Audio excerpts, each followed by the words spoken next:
Hi, I'm Army of Quad, and this is the Quadcast.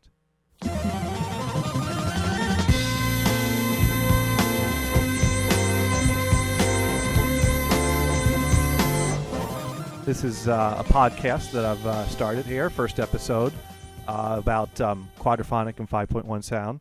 And as a longtime collector of quadraphonic recordings and a longtime internet broadcaster, I've kind of had the idea for a while to combine both of my hobbies and do some kind of online broadcast about what's going on in the world of quadraphonic and surround sound. And certainly this past year, we've seen a lot going on, so there's a lot to talk about. So this is a good time. And recently, this disc came out over here, a deluxe edition of Rick Wakeman's first solo album, The Six Wives of Henry VIII, which includes DVD audio that includes quadraphonic sound. And I felt this would be a great topic to start this quadcast with.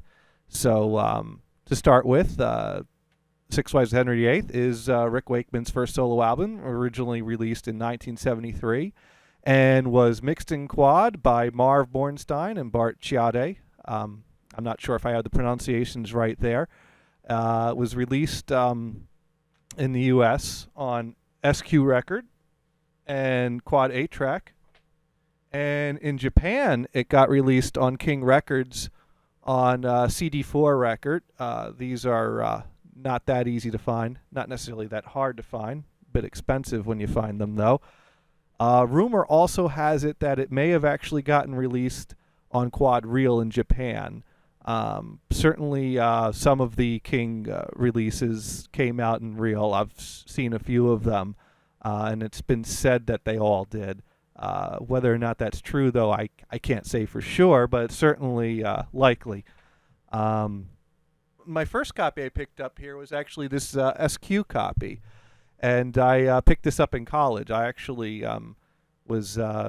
I was familiar with the music, yes, quite a fan of them, but I hadn't really ever heard any of Rick Wakeman solo stuff up to that point. But I was looking on eBay for things, and a auction came up with a group of quad records, and it was the SQ copy of the Isaac Hayes Shaft soundtrack that particularly drew my attention to that auction. And this happened to come along with that, and I actually did quite enjoy it.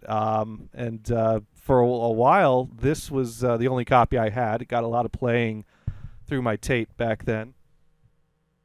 At some point, I picked up the Quad 8-track as well, which got played a few times. And I really enjoy this album. So when it was announced that it was going to come out on the DVD audio here, I was quite excited about that. But from the start, there was a little bit of confusion.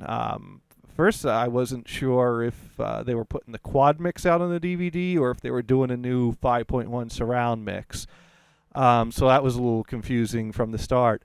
And then once it came out, there was a lot of confusing discussion that took place over on the Quadraphonic Quad forums as to just what was on this disc.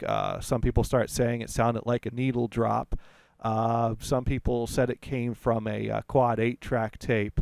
One thing that we do know is that Oxford Dickey, who's known in the quad community for his work on the Matrix quadraphonic software scripts and his SQ and QS scripts, did actually submit a SQ decoding to Universal Music for use on this DVD. But at some point, they found some tapes that they thought might have been the Quad Masters, and they weren't quite sure. No one was quite sure what was eventually went on the disc, as far as us discussing it on the forum. But before we dig into this, let's take a look at the package here. They put a nice package together. It's got all the original artwork on here. The two discs look like the classic A&M label. Personally, I would have preferred if they used the blue quadraphonic label on the disc too there, but that's not that huge of a deal. It's got some nice liner notes in the booklet about recording of this album, which is a good read. Not a whole lot of mention about the quadraphonic mix. I mean, they don't even mention who mixed it in quad anywhere in the liner notes here.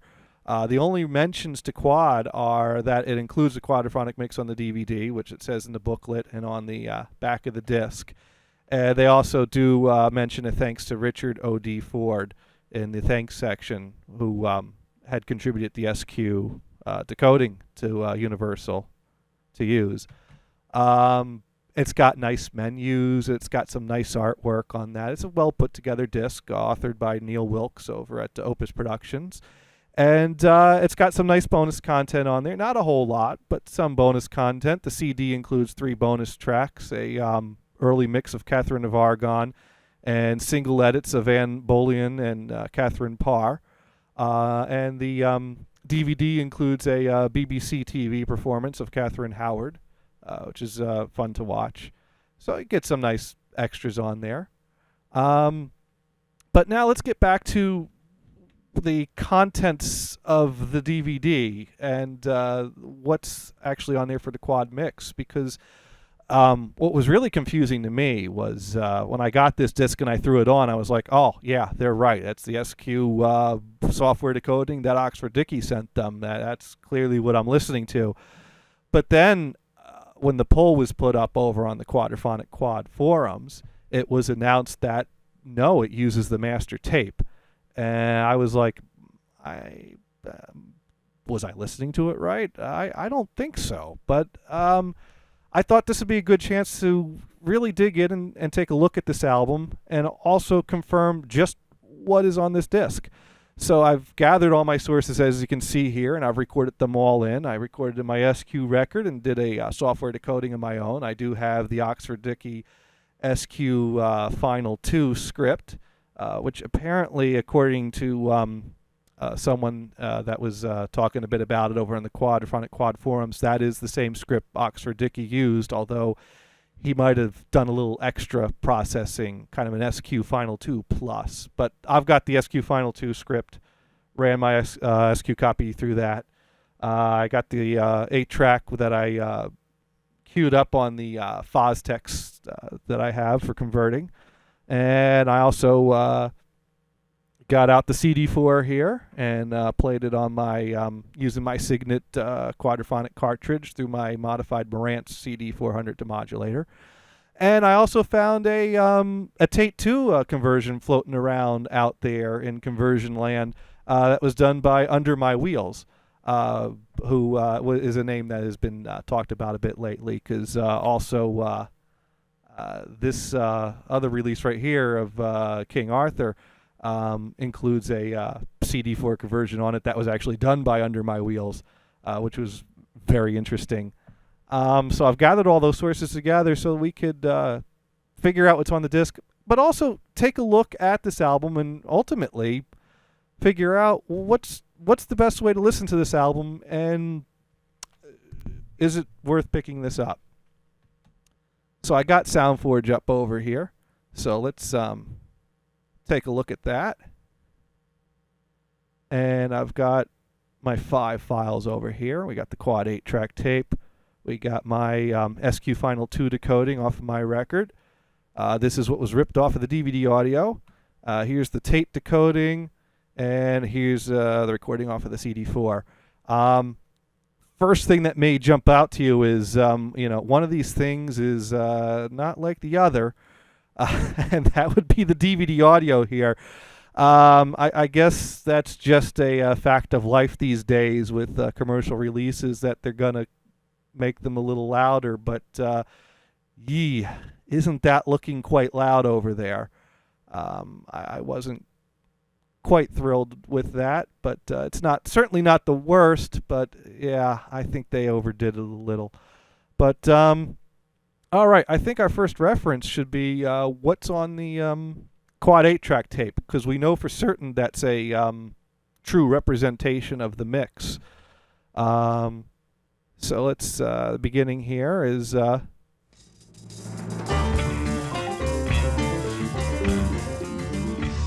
let's isolate the fronts to start with, because I think this is what's really going to be the telling moment here, because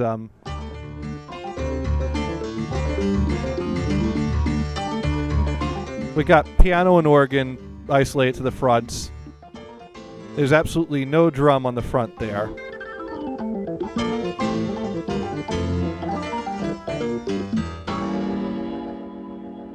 And now we're going to go over here to my quad 8, my SQ conversion done on the SQ Final 2 script.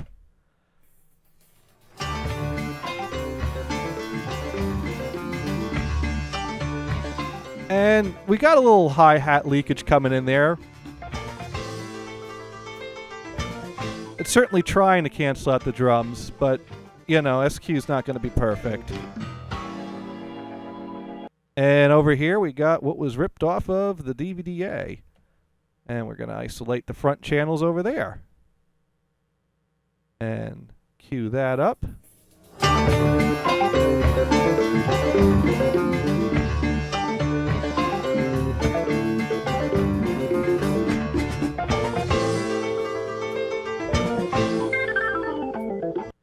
I think it's safe to say that the DVD audio contains the SQ Final 2 mix that Oxford Dickey submitted there. I mean, that is that clearly has some, you know, bleed through from the fronts, whereas the I think that speaks for itself. But while we're looking at this, I did find something rather interesting here. It is very interesting to have an opportunity to put the script up against the Tate. And one thing I noticed is the quad mix has the drums and bass isolated to the back, which makes it a very spread out mix and a little bit of a back heavy mix, but I like it. But over here in the back, you definitely only hear a very little faint echo of that organ line over at that point. And one thing I noticed about the SQ script is if we cue up that point there, the organ's rather loud, as opposed to the 8-track, which doesn't have much of the organ at all there. And what's interesting is that the Tate did a better job with that, actually. The still got a little bit of that in there, but here, we'll put them back to back.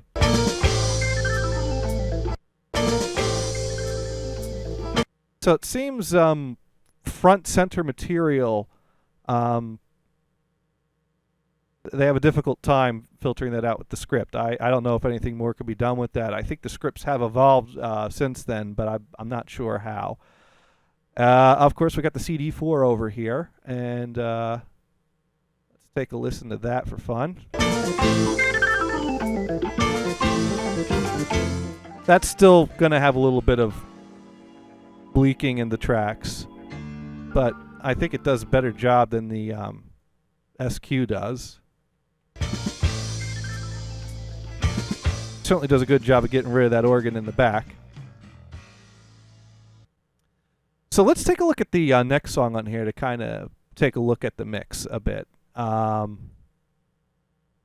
Here's the next song on the quad 8-track tape with the fronts pan to left and the rears pan to the right.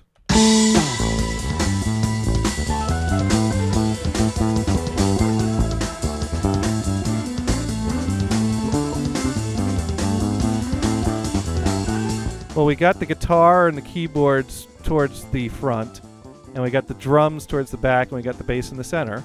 It's a nice spread out mix.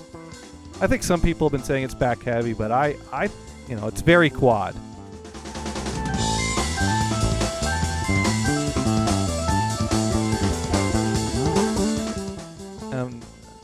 Fortunately, I think the guitar kind of gets buried in the 8-track here. I might need to EQ that a little better. Let's check out the SQ Final decoding.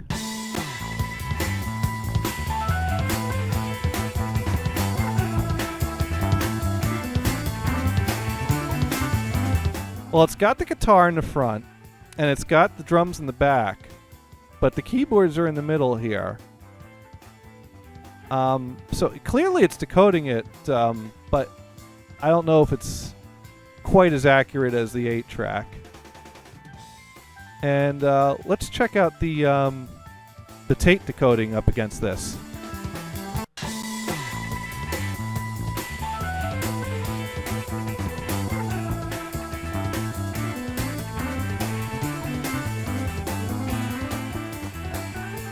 It's also panning the keyboards very much in the middle on this one. The guitar is in the front. There's a little bit of pumping on the guitar, though, which is one of the downsides to the Tate, is that you do sometimes get a little bit of a pumping artifact on there. And if we bring up the CD4,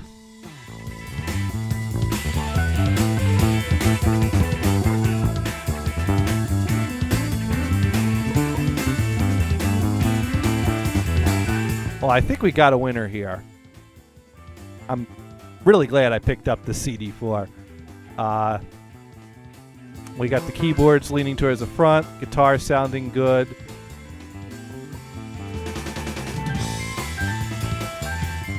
Yeah, I like that.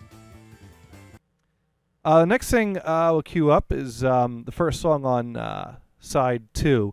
I noticed that this was something that the SQ particularly struggled with, because we got the organ here that's primarily in the front, and these synth parts coming in the back. You can kind of see that here on the waveform here on the quad 8-track tape. And now if I pull up that same moment of audio on the SQ, this looks very different from this. I mean, already you can kind of tell that this is, I don't have these zoomed in at quite the same, but you could see that this is looking very different. Same over here on the DVD audio. Also made much louder. And the tape decoding as well. Whereas over here in the CD4 looks more like the quad 8-track, although there's it doesn't quite get as loud as that, but it looks more like that waveform. But we got our fronts pan to left and rears pan to right still. So let's take a listen to what that sounds like on the quad 8-track tape.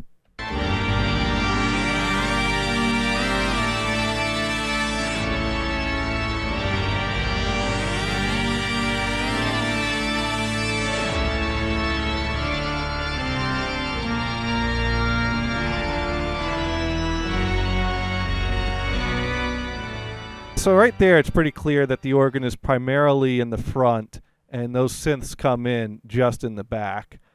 And when we bring up our SQ Final 2 over here,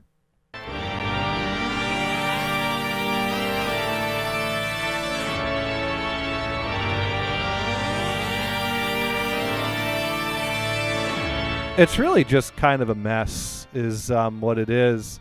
The synths are getting buried in there because the organ is just as loud in the back as it is in the front. And that's the same over here, of course. But even louder. And the Tate also doesn't do very well with it.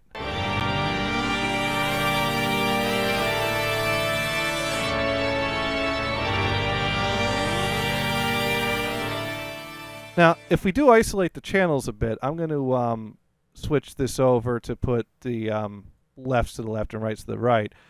Because if we listen to just the front, it is doing a good job of canceling those synth parts out. Same with the Tate.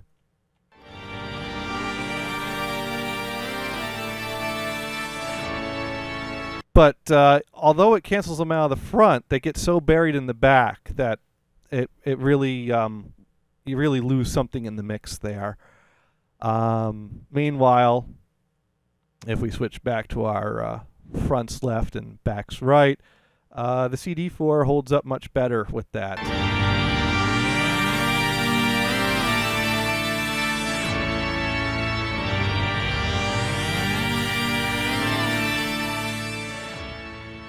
So once again, point for the CD4.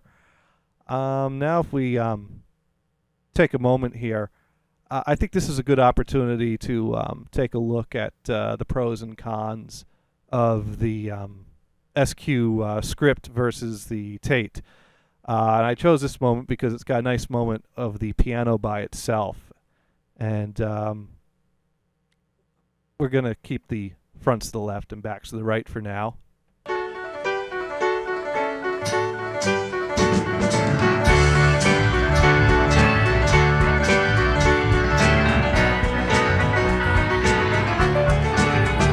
So we got a nice spread out mix going there. Our drums are still in the back.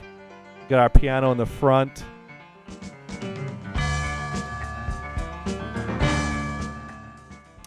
And let's see what our SQ script does with that.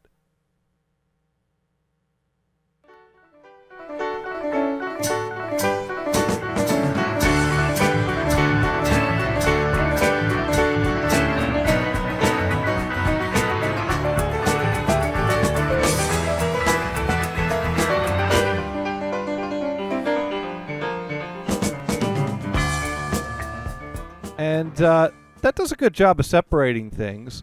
But one of the things with SQ script decoding is that it's always had a bit of a artifacting to it. Certainly SQ script decoding has come a long way and is a very listenable format these days. But there's still a bit of that artifacting that I think is pretty evident on the piano and the guitar when it comes in at the beginning part here.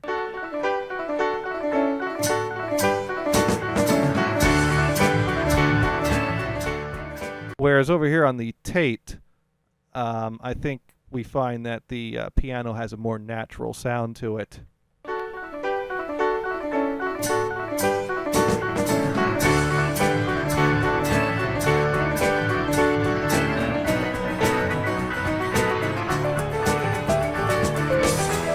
However, you do get kind of that motion sound, a little bit of that pumping happening with the Tate. And so ultimately what I found sitting down with these is they were both enjoyable ways to listen to this album. And but they both had their pros and their cons. The script doesn't really have the pumping so much. The artifacting is at a minimal amount, but with the script, the artifacting is still there a little bit. The Tate's going to sound a little more natural. So I think anyone would be a fool to dismiss either method of SQ decoding. But one thing is for certain, when it comes to SQ versus CD4, the CD4 wins.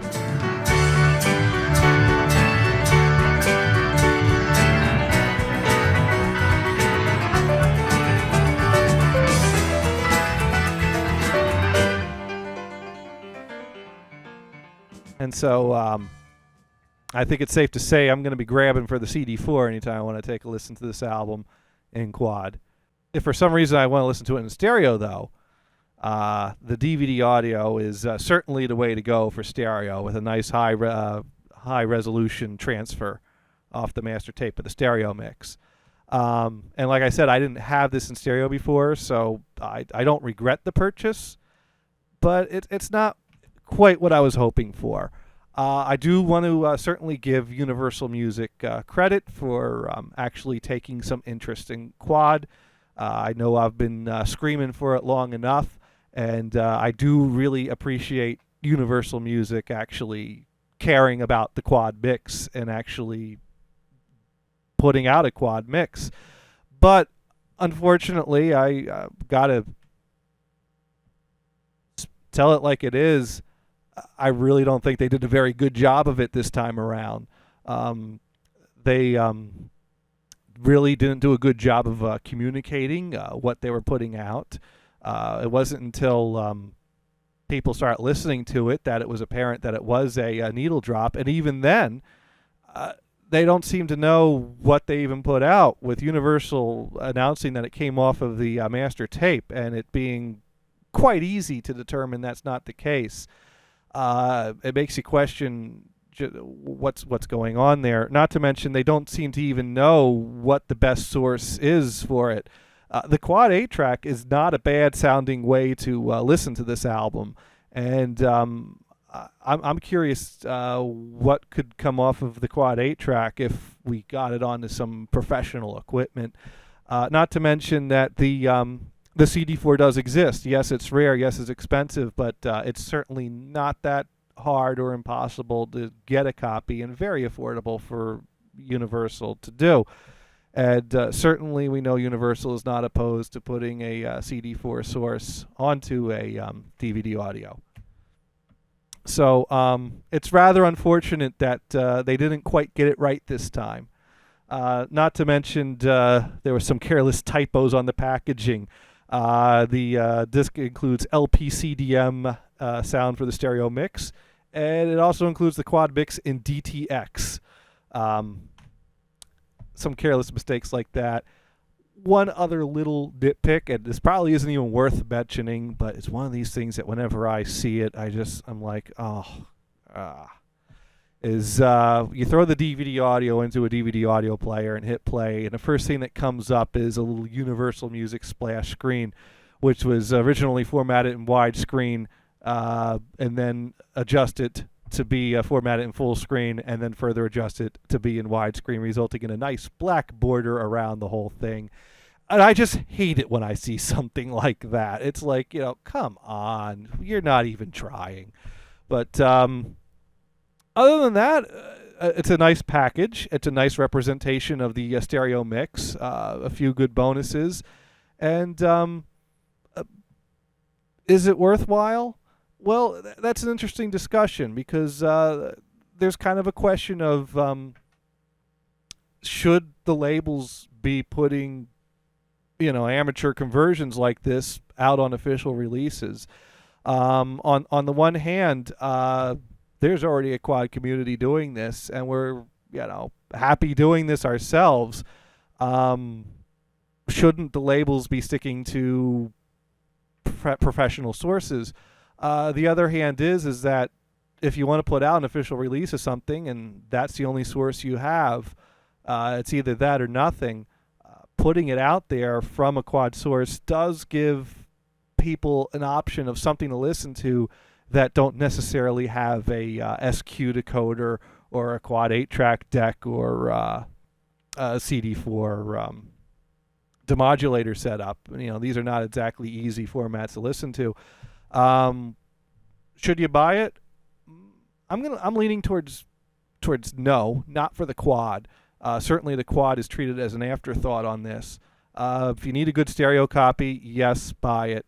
If you want to listen to this in quad, I'd put a little more effort into it. If you really like quad, maybe pick up a Q8 deck, and it's not that hard to find an 8-track of this. That might be a good way to go. But it's not the worst SQ decoding, so it may be worthwhile to pick up. But overall, I'm not going to give it that good of a score. I've never been good at the whole scale of 1 to 10 thing, and I'm feeling a 2 on this, but I'm pretty ticked off about the whole quad thing, and 2 is probably not a fair score given the high resolution stereo and the nice attention to detail with the menus and the artwork. But at the end of the day, I was looking for a quad conversion off of the master tape, and I didn't even get a decent quad conversion, period. I got it. I've done better in my living room on all of these than what's on this disc. So ultimately, I'd say, Universal Music, thanks. Appreciate your interest in quad, but next time, ask me. I'll tell you. I would have loaned you this, I'll send you a copy of it, Anyways, thank you for watching this episode. Be sure to follow me on Twitter at Army of Quad. Also, check out our Facebook page, facebook.com/thequadcast. This is Army of Quad signing off. Until next time.